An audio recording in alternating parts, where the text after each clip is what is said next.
Bienvenidos a Sello Argentino. Hoy estuvimos conversando con Nicolás Massot. Hablamos sobre el sistema político argentino, la búsqueda de consensos en el Congreso Nacional y sobre los 30 años de la reforma constitucional.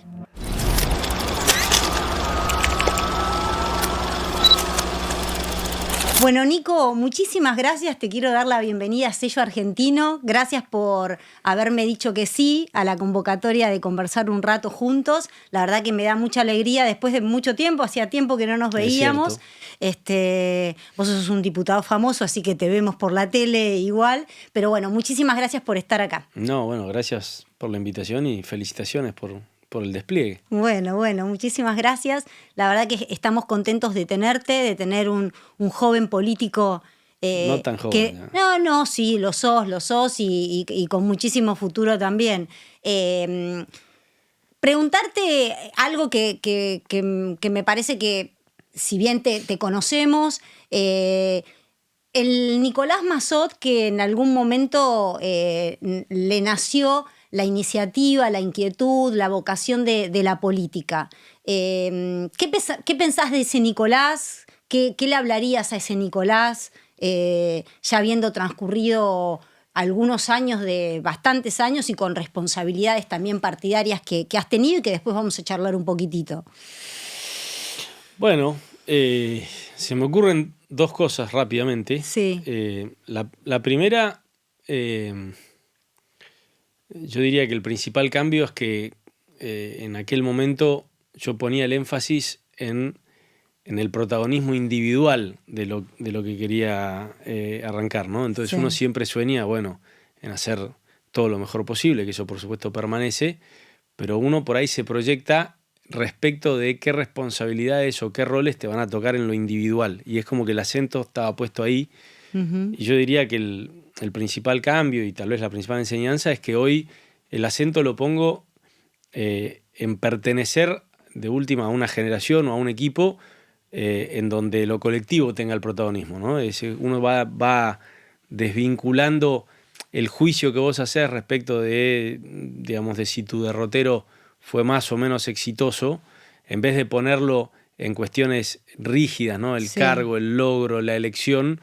Empezar a ponerlo más en lo colectivo, en los equipos, en los cambios estructurales de pensamiento y obviamente en el día a día, ¿no? No tanto en saltos discretos, porque por ahí los saltos discretos de la vida en general, pero de la política en particular, son un sub y baja. Muy vertiginosos. Y hay, digamos, un desafío muy importante de vuelta. Para mí es en la vida en general, pero en esto se hace más pronunciado precisamente porque es muy cambiante. Lo aparente es muy cambiante, entonces, me parece que hay que aprender rápidamente a disfrutar el trayecto, el camino, el día a día, y a disfrutar los micro logros del día a día, porque obviamente los grandes logros también se cuentan de a épocas, ¿no? O de a mandatos. Tiene un poco que ver con la madurez, ¿no? Eso que los años que nos van marcando positivamente, y que también las cosas que nos tocan vivir desde la política, cuestiones lindas, algunas decepciones que por qué no, si uno las tiene en la vida privada, por qué no las tendría también en la vida de la política.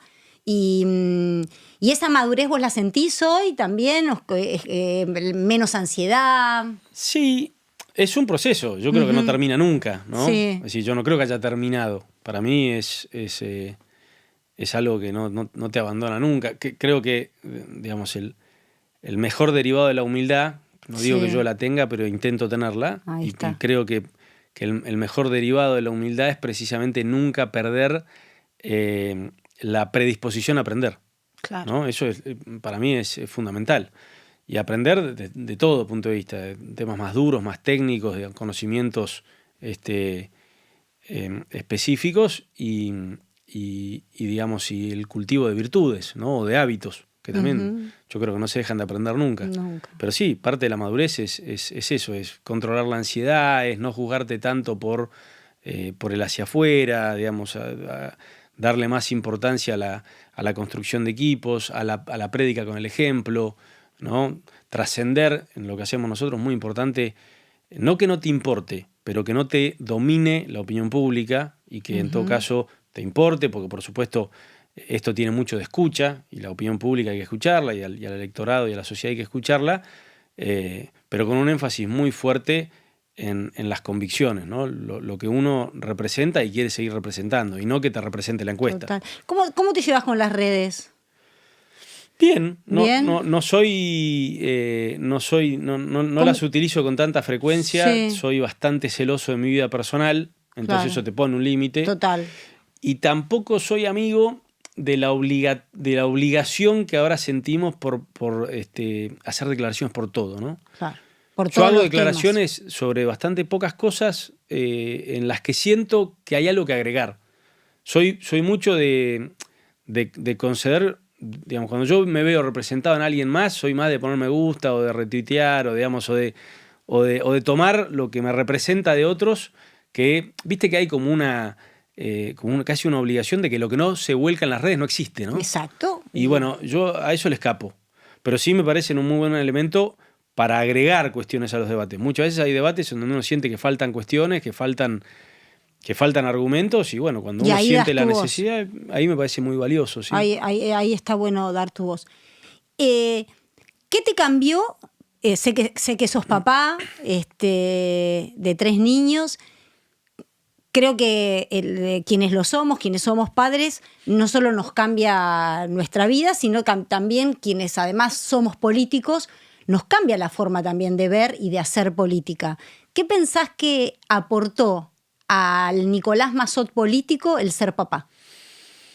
Mirá, te diría, a mí ahora son chicos, son Sí. bastante chicos, todavía no tienen, por ahí el más grande empieza a tener conciencia de lo que significa la política o representar a terceros, digamos.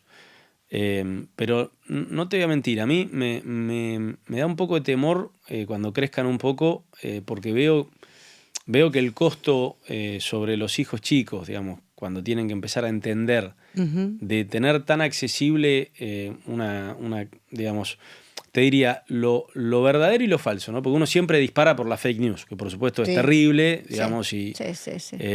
Pero también me quiero quedar con aquellas cosas que no son fake news, que por ahí son simplemente parte del debate, ¿no? Cuando la gente, a determinado grupo de gente no le gusta tu posición, hoy la agresión, la descalificación está a la vuelta de la esquina, ¿no? Y la verdad es que pienso mucho cuando dentro de unos años ellos tengan tanto acceso a todo eso, cómo lo van a procesar y tal vez en ese momento cómo me va a impactar a mí. Porque hoy, cómo me impacta, y bueno, uno deja pasar más ocasiones, deja pasar viajes, deja pasar comidas a la noche, ¿no? Porque Total. la política está plagada de actividades fuera de lo institucional, que son sociales, que son políticas, actos, giras, visitas a instituciones, digamos, es interminable. Y bueno, por ahí la soltería bueno, cuando todavía no llegan los hijos, uno le dedica mucho más tiempo a eso y es lo primero que interrumpe, ¿no? Porque Total. empieza a entender lo escaso que es el tiempo compartido, lo rápido que pasa, pero la verdad que me da vueltas en la cabeza cómo va a ser el proceso de cómo ellos van a poder procesar todo lo que les llegue consecuencia de lo que hago, ¿no? Y cómo eso va a impactar en mí. La verdad que no lo tengo resuelto, pero lo pienso. Pensás, Sí. sí. Es que lo pensamos todos, de alguna manera. Yo tengo un hijo grande, pero también pienso en eso, ¿no? Como primero que uno quiere dejarles un país mejor, ¿no? Que es nuestro gran desafío, y creo que a veces nos sentimos un poquitito frustrados por eso, porque además formamos parte Claro. de la posible solución, y todavía no, por lo menos yo no me siento satisfecha de haber podido dar pasos en ese sentido.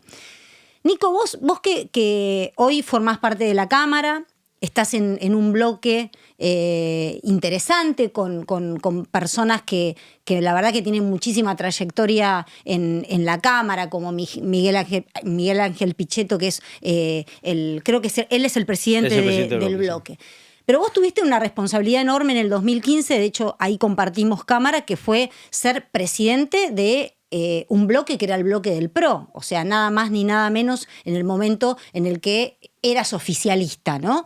No te voy a preguntar qué era más fácil, porque posiblemente las dos cuestiones, o sea, ser oficialista y ser oposición, tenga sus pros y sus contras, y a veces ser oposición hasta es un poquitito más fácil porque uno tiene algunas licencias que siendo oficialismo no las tiene.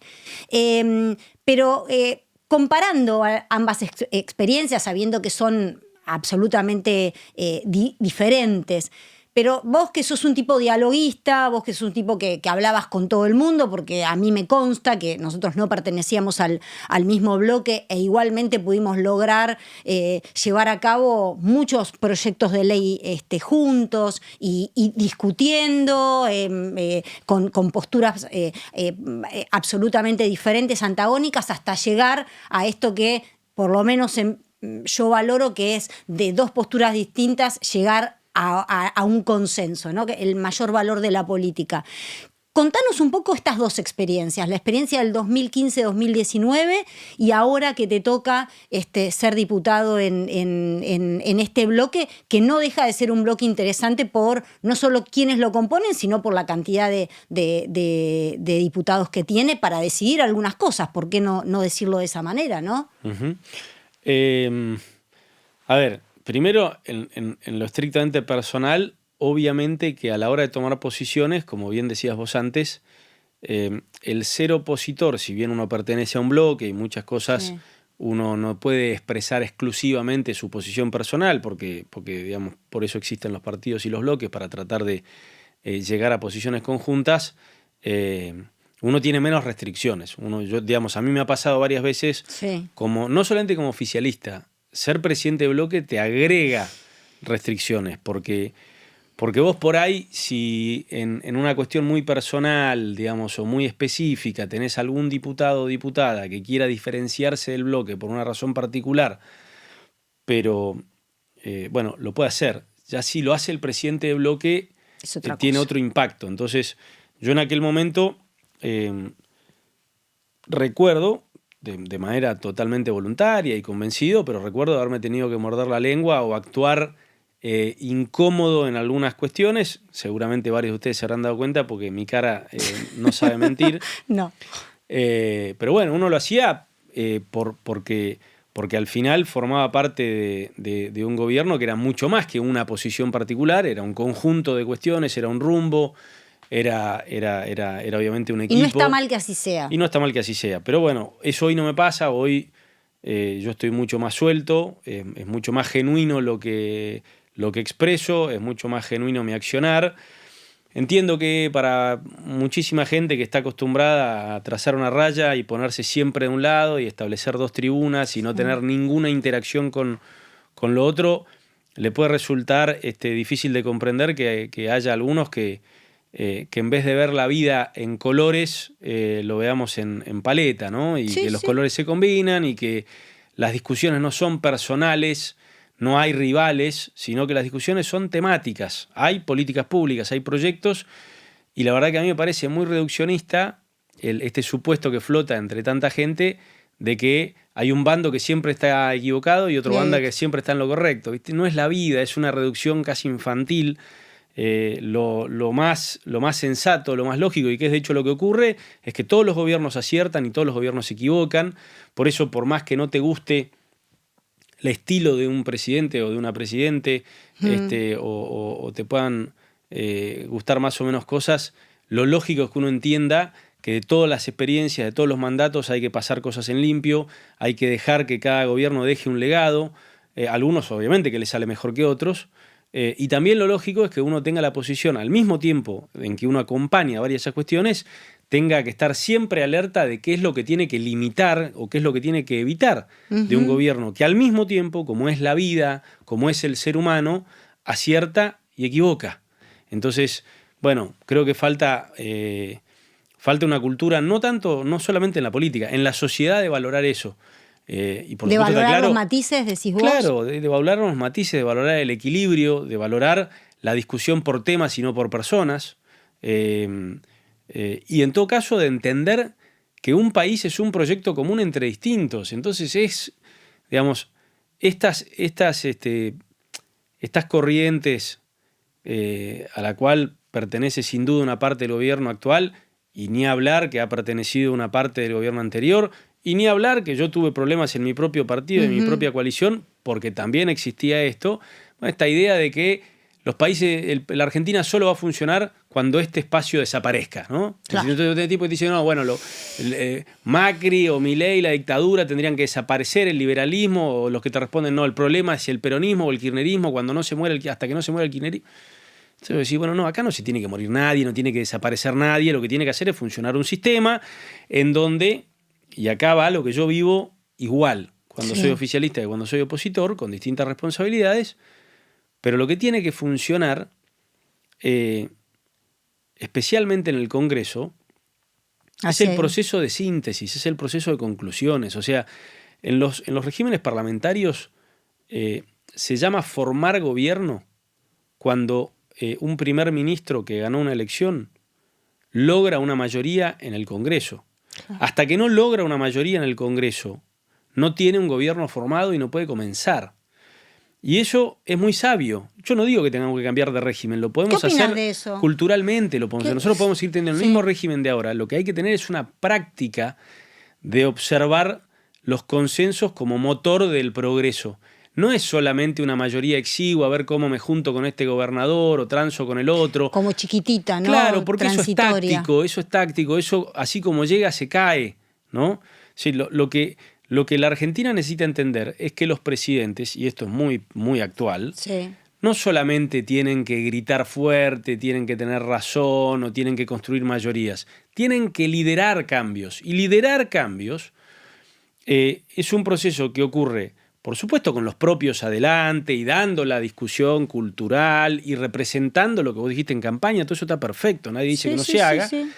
Pero liderando también al distinto, liderando a aquel que más tarde o más temprano probablemente alterne con vos en el poder, ¿no? Yo hace algunos años me ocurrió una cosa, para mí en ese momento fue muy preocupante, pero después rápidamente gracioso, que me quedé hablando de un tema como este en un corte con Antonio Laje. Y yo decía esto mismo, ¿no? Me acuerdo. Pero por supuesto la gente dijo, no, bueno, Massot dijo que iba a volver el peronismo. ¿No? Yo lo que dije que efectivamente después de nosotros, en 4, en 6 o en 8 años, probablemente iba a volver el peronismo o algún frente en el que el peronismo esté. No había que ser orangel. También lo dijiste en algún otro programa estando al aire. Pero lo digo siempre. Lo digo siempre. Porque no hay que ser orangel, ¿no? Para adivinar que en algún momento, es decir, el día que eso no pase, seremos Venezuela, ¿no? Exacto. Y la Argentina está lejos de eso, por suerte. Pero lo que hay que acostumbrarse es que como la alternancia siempre llega, liderar y construir largo plazo también es incidir sobre los que no piensan como vos. Y esa es una tarea principal e irrenunciable de un presidente, sin la cual no va a haber nunca despegue económico, porque esta idea de que con un RIGI nosotros podemos saltar la no construcción de largo plazo institucional y de liderazgo, que la Argentina no ha logrado en décadas, es una pavada. Porque vos te pensás que, por supuesto que el RIGI va a tener algún éxito, va a desatar algunos proyectos, ¿no?, que estaban trabados por falta de rentabilidad, y está bárbaro, pero no alcanza solo con una ley excepcional. Lo que hace falta es que se exteriorice que la Argentina aprende lecciones y que tanto propios como ajenos pueden compartir trazos gruesos de un rumbo común de empleo, de inversión, de los sectores que vamos a favorecer, ponerse de acuerdo en la línea de cal sobre la cual vamos a jugar el partido, y por supuesto seguir discutiendo las cuestiones que normalmente forman parte de las grietas o las polarizaciones en otros sistemas, que no son si la emisión monetaria genera inflación o no, si se puede vivir permanentemente quebrado con déficit fiscal y subiendo impuestos. Esas son obviedades que la Argentina debería aprender. Lo lógico es que discutamos sobre el sistema de salud universal, sobre el arancelamiento educativo o no, sobre la política de fronteras abiertas o los controles inmigratorios para controlar el crimen organizado, para proteger el empleo. Esas son las cuestiones que discute el mundo y está muy bien. Tenemos que poder saldar y pasar en limpio cuestiones que hacen al desarrollo económico y social de la Argentina, que está tan postergado.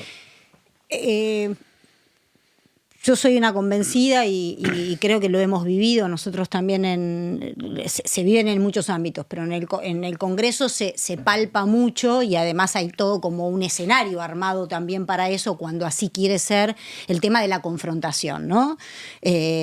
y durante muchos años fue como el campo de batalla también de esta famosa grieta que se abrió entre los argentinos y que nos está costando tanto saldarla, porque nosotros pretendemos que siempre va a haber una oportunidad para conciliar, para que haya más espacios de medio popular, ¿no? que uno le pueda llamar, o más intermedios. En algún momento le quisimos poner vía del medio o camino del medio, y que por más voluntad que uno le pone a eso, y por más convencimiento de que por ahí podría ir la cosa, ¿no? Esto de la racionalidad para hablar, la búsqueda sin la confrontación personal, pensar que los que nos metemos en política no es para hacerle el mal a nadie, sino que yo puedo pensar distinto que vos, pero yo lo primero que tengo que pensar es que si vos te metiste en política es porque la verdad que vos tenés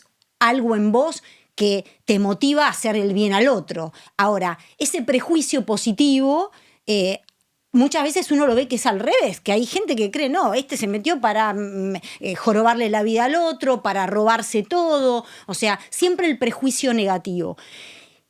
¿Vos crees que en la Argentina de hoy que nos está tocando vivir, yo tengo mi opinión, pero te lo quiero preguntar, cómo se vive hoy en el Congreso y esa relación del Congreso con el Ejecutivo, este momento de confrontación, ¿no? Este momento donde se tensa todo el tiempo, donde hay un ejecutivo que hasta muchas veces denosta al Poder Legislativo con calificativos que la verdad que hieren a cualquiera. Yo, sin ser hoy diputada, pero habiéndolo sido, yo traté de honrar el cargo en la que la gente me puso. Es decir,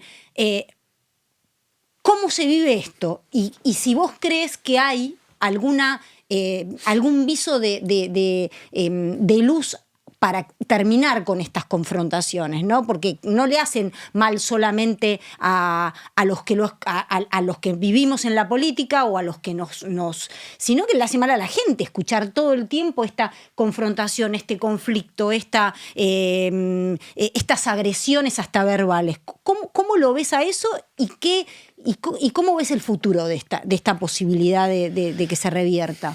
Sí, sin duda, si bien hay una tendencia global y, si querés, epocal, porque no es nuevo y viene de hace algunos años, a explotar la utilización de la descalificación, de la agresión y del conflicto como reafirmación identitaria ante los interrogantes sin respuesta que plantea principalmente la economía en el mundo, ¿no? O sea, estamos en el medio, por ahí en 100 años cuando se analice en perspectiva histórica, de la caída del muro de Berlín, que parece que ha sido hace un montón, pero han sido hace 35 años. Sí, no tanto. Estamos todavía viviendo un momento en donde hay una escasez de paradigmas efectivos, ¿no? Porque se vivió un largo siglo en donde había un contraste muy claro entre dos modelos de organización política y económica. Entonces, hubo un triunfante que fue el capitalismo, al menos en materia económica, que después de una bastante prolífera década de los 90 y principios del 2000 empezó a quedarse sin respuestas, a agotarse en su largo despliegue de desarrollo, y que empezó a generar desafíos que hoy no puede resolver. Y ya no tiene un paradigma con el cual contrastar, ¿no? Esta idea a mí me causa un poco de gracia. A veces te da la impresión de que a Milei no se le cayó el muro de Berlín, ¿no? Parece que, sigue el comunismo, el marxismo, ¿no? Parece que hay una exageración ahí de querer contrastar con un paradigma que ya está caído, que ya no existe, para tratar de salvar uno que tiene un montón de problemas, ¿no?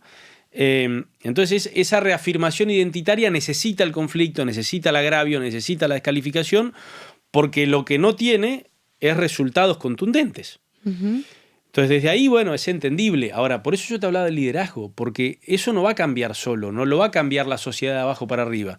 Pero la fortaleza de los liderazgos que van contracorriente, que eso es liderar, pues ir contra la corriente, vamos todos con la corriente. Es decir, el liderazgo generalmente lo que necesita es una interpelación a la moda, es querer llevar a un grupo humano, a una sociedad, a un país, a un lugar donde no está y donde al cual naturalmente no tiende. Entonces, la Argentina sobre todo tiene una crisis de liderazgo común a los últimos presidentes y este presidente no tiene ninguna voluntad de liderar hacia un lugar común, sino hacia un lugar faccioso. Y bueno, y gran parte de la respuesta está ahí, porque está bastante probado que los ejemplos son descendentes, ¿no? Cuando hay buenos ejemplos arriba en la cadena de representatividad, ejemplos de honestidad, de coraje, de pacificación, de tolerancia, bueno, lleva más o menos tiempo, pero en general las sociedades copian los buenos ejemplos de las personas a las cuales eligen o a las cuales respetan o siguen de alguna manera, sean artistas, deportistas, políticos o periodistas. Falta eso. No va a cambiar sociológicamente, no va a haber una capa tectónica, digamos, de repente que va a pedir paz y amor. La sociedad está frustrada, está iracunda, demanda respuestas que no le llegan y, por supuesto, es mucho más fácil prenderse en el agravio, en la descalificación, en culpar a un tercero. Bueno, y eso es lo que le venden estos líderes de pacotilla, ¿no? Lo que necesitamos es liderazgos con grandeza, que no tienen que pensar distinto. Podría sostener las mismas políticas públicas, podría ser un liberal, fiscalista, pero bueno, podría ser más institucionalista, podría creer más en los que uno hasta podría coincidir en muchas de esas cuestiones. De hecho, a mí me preocupa un poco esto de el espejo sociedad-dirigencia, ¿no? Y conducción o liderazgos, porque a mí me da la impresión que nuestro actual presidente Milei no acepta la frustración del disenso, ¿no? Entonces, cuando que a uno le pasa con los hijos, tratar de que aprendan de las frustraciones y que se frustren y que cuando se frustren crezcan también, ¿no? En el mismo sentido, me parece que hay una sociedad que está tan dolida que tampoco, primero tan individualista, que eso es lo que tal vez más me duele de la Argentina, que cada vez escucho más gente que no mira más allá de su ombligo. Entonces es imposible pensar en votar alguna alternativa que te hable.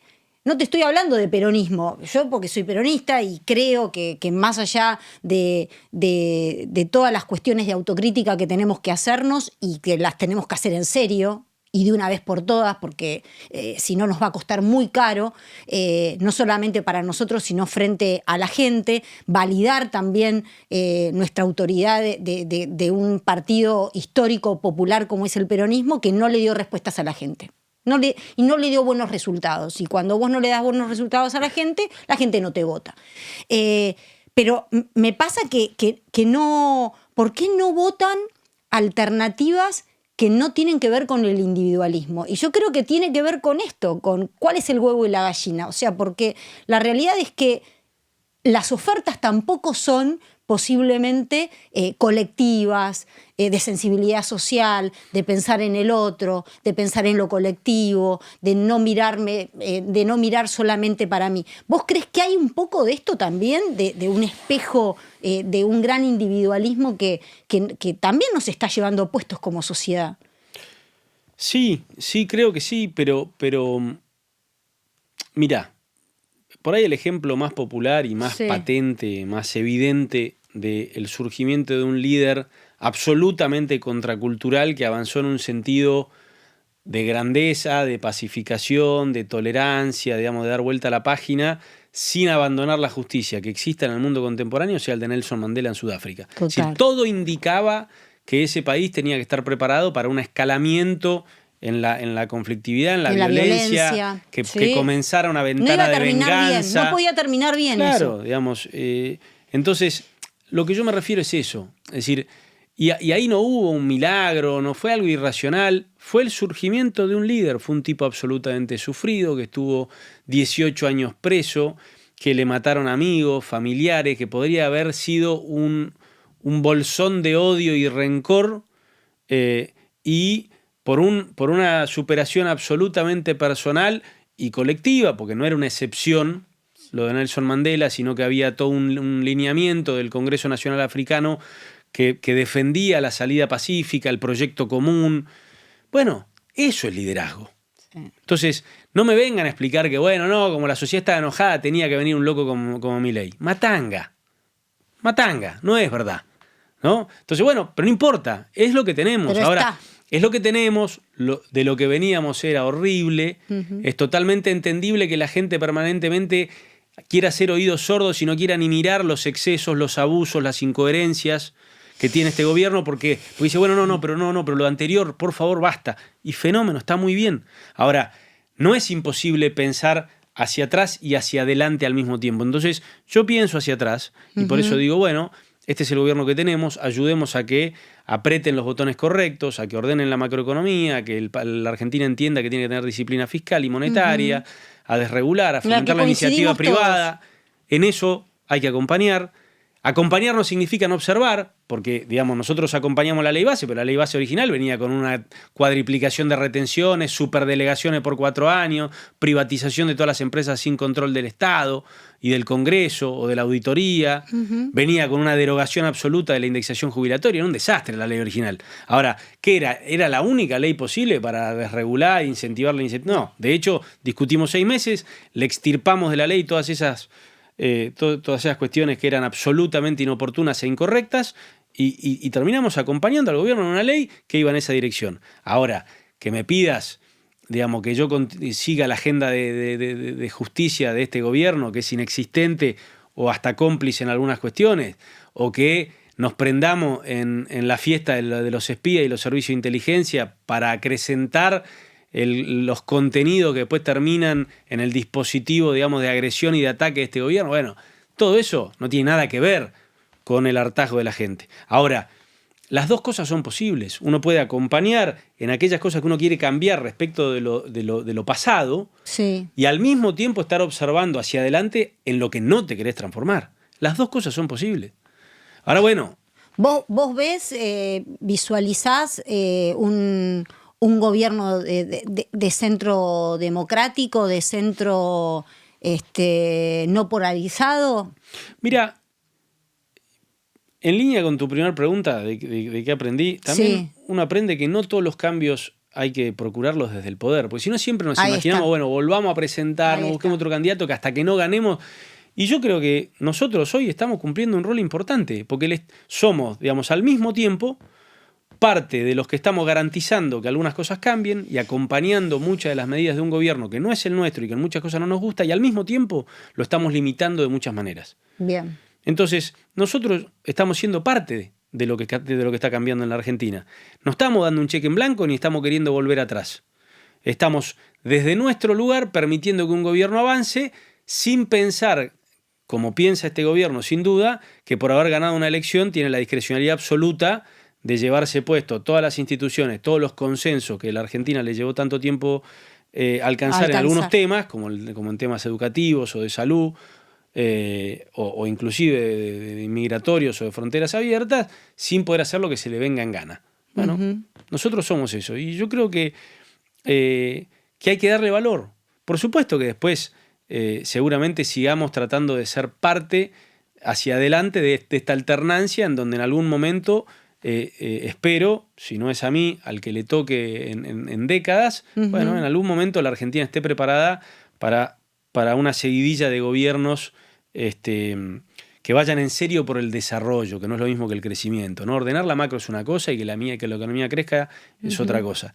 Que el país se desarrolle, que las familias y los individuos se desarrollen económica, intelectual, espiritualmente, es mucho más complejo, es mucho más profundo y requiere una estabilidad y un liderazgo que hasta ahora no estamos viendo. Bueno, ojalá que en algún momento la gente busque eso. Exacto. No busque solo golpes de efecto. Y creo que son una de las cosas que más nos duelen, el hecho de que durante tantas décadas hemos intentado este crecimiento que tendría que haber sido con desarrollo, y que la verdad que los números nos indican que cada vez hay más pobreza, más indigencia, y la realidad de todos los días es, vuelvo a insistir con esto, es los resultados, la falta de resultados para vivir mejor. Claro. Y cuando eso sucede que se rompe el pacto social con la gente. Y se rompe en todas las clases, porque, digamos, la pobreza hay que empezar a analizarla en su multidimensionalidad. Entonces, para una familia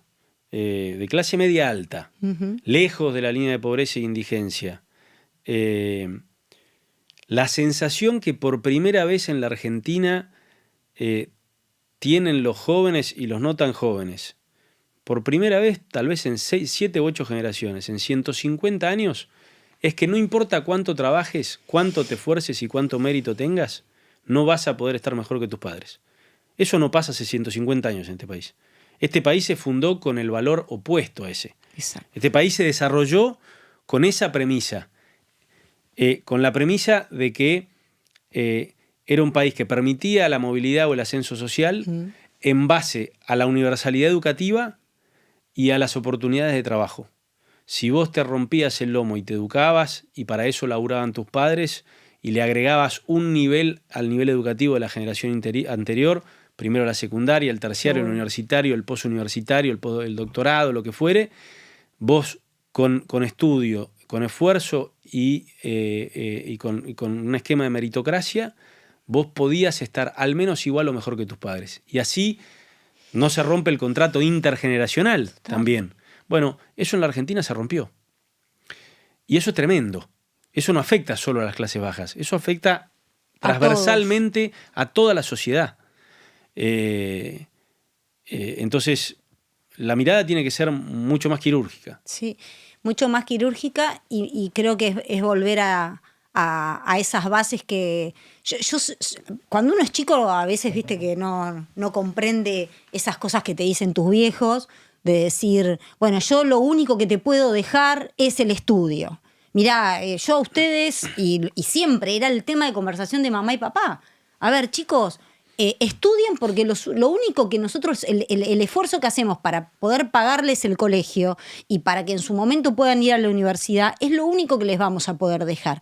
Entonces, claro, uno con la vorágine de la adolescencia y demás, hasta que uno no es grande no comprende que no solo era un valor, y era como la red del tejido social que se iba incrementando, porque a ellos les había pasado exactamente lo mismo. O sea, sus viejos les habían dejado la posibilidad de estudiar y ellos con eso habían sido su gran herramienta para poder conseguir un buen laburo. O sea, si vos estudiás, vas a poder conseguir un mejor laburo. Esto que vos decís, yo creo que se rompió hace muchos años, y hace que tampoco haya, y también hay una naturalización también de que no lo voy a poder lograr, ¿no? Es decir, una gran desazón que tenemos que, de alguna manera, y creo que eso vamos a tener que ver nosotros también, y los jóvenes dirigentes también, cómo hacemos para revertir esa sensación de frustración y de insatisfacción de que no lo van a poder lograr. Ojo, también ¿no? es un problema global atado a la falta de paradigmas que hablábamos antes. Un problema que en general todos los países de ingresos altos e ingresos medios están viviendo en sus generaciones más jóvenes. Tal vez solamente los países de ingresos más bajos, más postergados, sí, del África subsahariana tengan todavía por delante, por el bono demográfico que tienen y sí, por digamos, los estamentos tan bajos desde los cuales parten, la sensación en sus jóvenes de que se pueden venir décadas de progreso intrafamiliar. Pero en los países de ingresos altos y medios es una crisis, te diría, mundial, agravada en la Argentina. Totalmente. Como muchas, pero... Totalmente, sabiendo que nosotros vivimos en una región tal vez la más desigual del mundo, no la más pobre, pero sí la más desigual. Y la que menos crece hace mucho tiempo. Y es la que menos crece, y bueno, y ahí es donde nos toca un poco de responsabilidad a cada uno de los que de alguna manera nos sentimos responsables, ¿no? como dirigentes. Nico, vos hablamos algo del tema de transparencia e integridad, sabés que es un tema que a mí me desvela muchísimo, y estamos cumpliendo este año los 30 años de la reforma constitucional, ¿no? Esa reforma que se logró, y lo charlábamos un poco las semanas atrás con algunos constituyentes, y que ellos decían que tal vez el mayor valor de esa reforma, más allá de que toda reforma constitucional es perfectible y podría haber sido mejor y demás, tiene mucha legitimidad hoy 30 años después. ¿Y por qué tiene? Porque se logró, primero, que se votó por unanimidad, segundo, fueron meses de logro de discusión, o sea, de a partir de discusiones, logro de consensos, y además no fue solamente en la Asamblea o en la Constituyente donde se discutieron los temas, se habían discutido antes, se habían configurado pactos anteriores para eso, ¿no?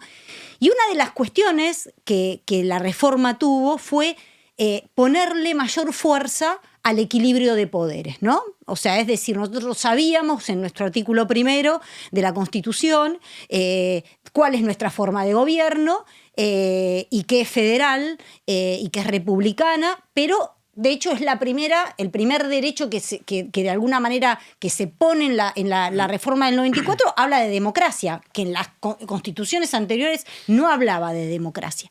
Y el valor de la democracia vinculado con esta división de poderes y este equilibrio de poderes.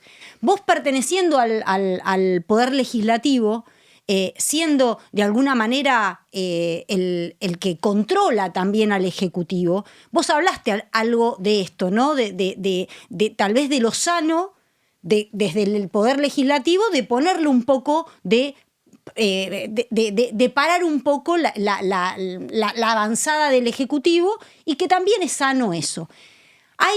Se está discutiendo no solamente el DNU que manda Milei a principio del año y al principio de su gestión, sino también el tema de cómo transparentar los fondos de lo que era la CIDE, fue AFI y ahora vuelve a ser la CIDE, que es la inteligencia argentina. ¿Crees que primero contanos en qué va eso y cuál es tu posición respecto de hacer público, de transparentar, de ver a dónde se asignan los fondos, sino que sea una caja negra que nadie pueda ver y que lo público pueda ver?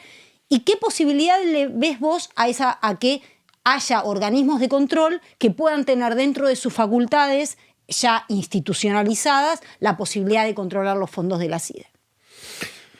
Bueno, en la primera parte sí, efectivamente, a 30 años yo creo que estamos en procesos, porque creo que se ha avanzado, de afianzar todavía más el carácter republicano y federal de la Argentina, ¿no? El republicano asociado a la división de poderes, visto desde el Congreso, tiene que ver con recuperar atribuciones.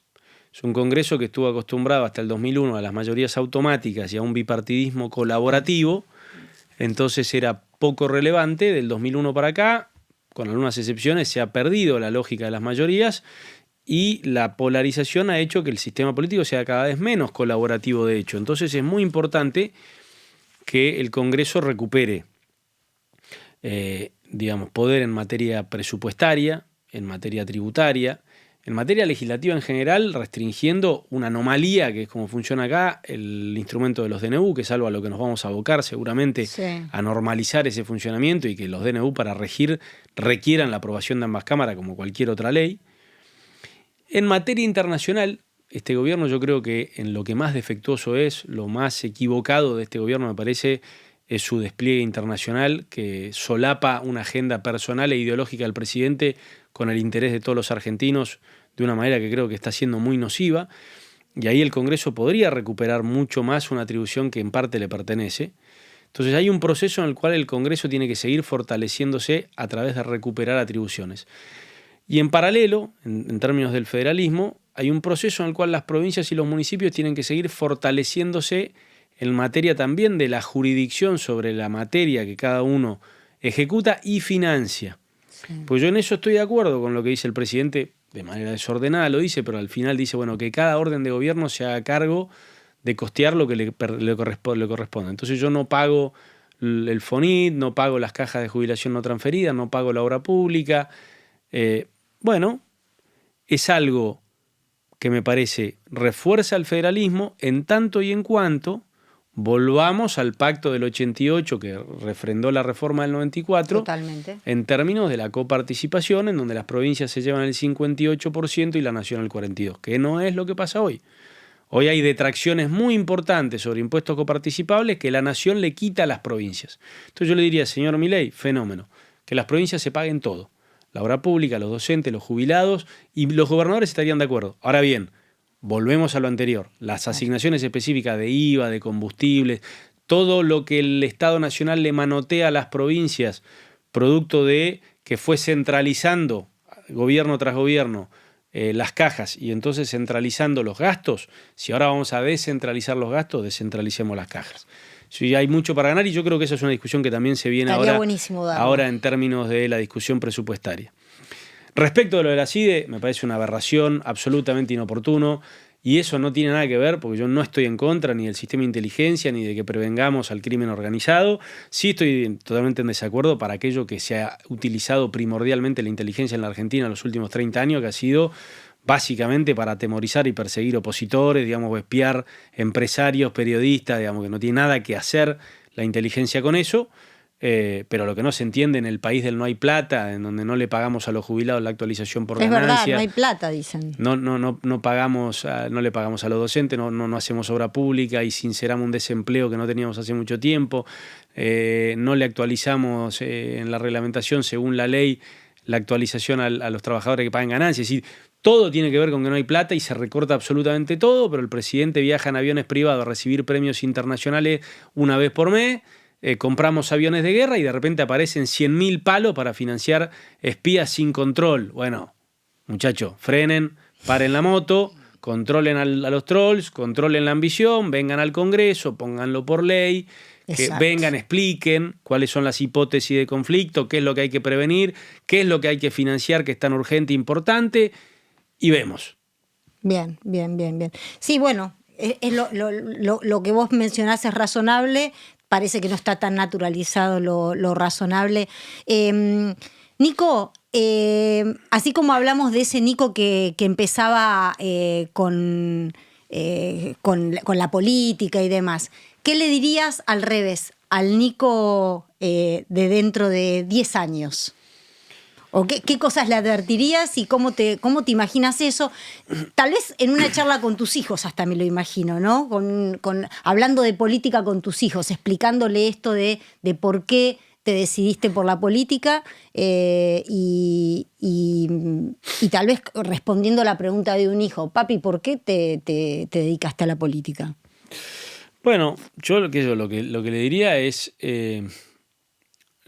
por más frustraciones que acarriemos, por más que nos volvamos un poco escépticos a través de los años en donde uno va conociendo las verdaderas motivaciones de tanta gente, va descubriendo a través de la información que nos llega cosas que uno pensaba que eran de una manera y en realidad son de otras, y eso a uno lo hace ir descreyendo cada vez más de la naturaleza humana, que creo que es un proceso también normal con el avance de la edad.